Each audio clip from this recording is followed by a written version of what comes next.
In our day-to-day living together and the friendships formed in those years, we gained strength to fight for our deepest yearnings. And now, as I take this new step toward motherhood, it seems fitting that we four come together again.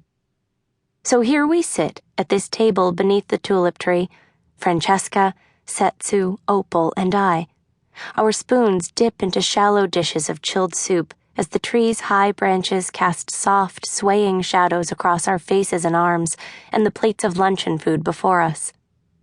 Years ago, we could not have dreamed we would ever be this picture of contentment. But no storms rage forever, not even those that whirl within us. Yes, each of us was stronger than she knew. Even I. Fran has thought through every detail.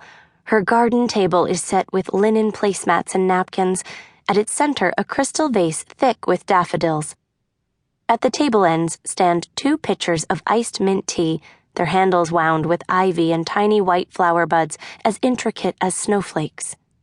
And beside each plate, someone has placed a pair of cellophane-wrapped baby shoes made entirely of pink sugar.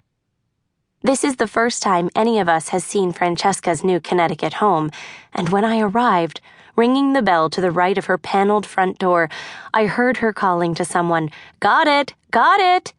and then the familiar pounding of her running feet. "God, it's great to have you here," she said, kissing me, walking me through the house, hanging my spring jacket in her hall closet. As we passed the kitchen, I glimpsed the food to be served, dishes I had seen in magazines, crustless sandwiches rolled like pinwheels, bowls of pastel soup with scrolling loops of cream at their edges, salads of nearly transparent green leaves no larger than rose petals. A trim woman in a starched white blouse stands to the left of the double sink, slicing raw vegetables. Lucienne, Francesca introduces her. "This is really so beautiful, Fran. Everything, and so generous." "Oh, goodness. You're welcome." She shrugs off my words, never comfortable with sentiment. "Let's talk about you. You look wonderful.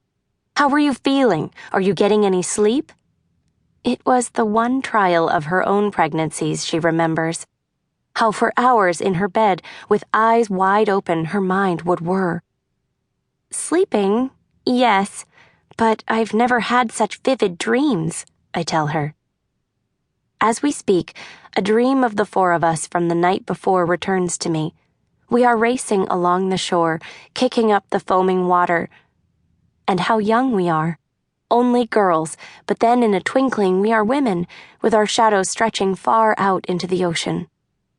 Then we are interrupted by the arrival of Opal, followed soon by Setsu. "I can't believe you're here," Fran says. "You both look terrific. And doesn't Ruth look terrific?"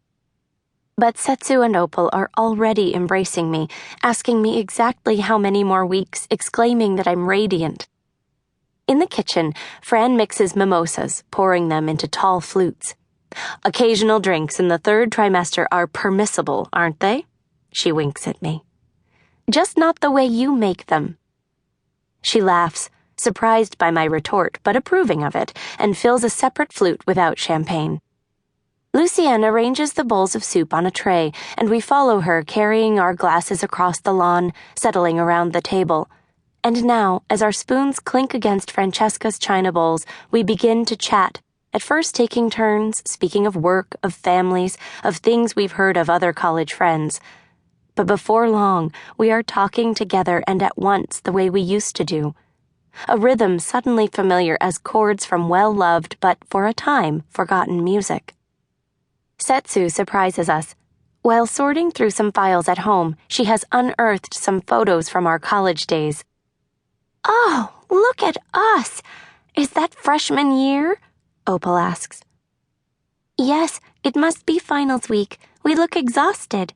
Remember how we studied until morning and Fran kept us all awake with chocolate-covered coffee beans?" Setsu smiles at Fran. "That's right! And Ruth, you collapsed on your books right on the floor," Fran recalls. We laugh and agree it feels both a lifetime ago and just like yesterday.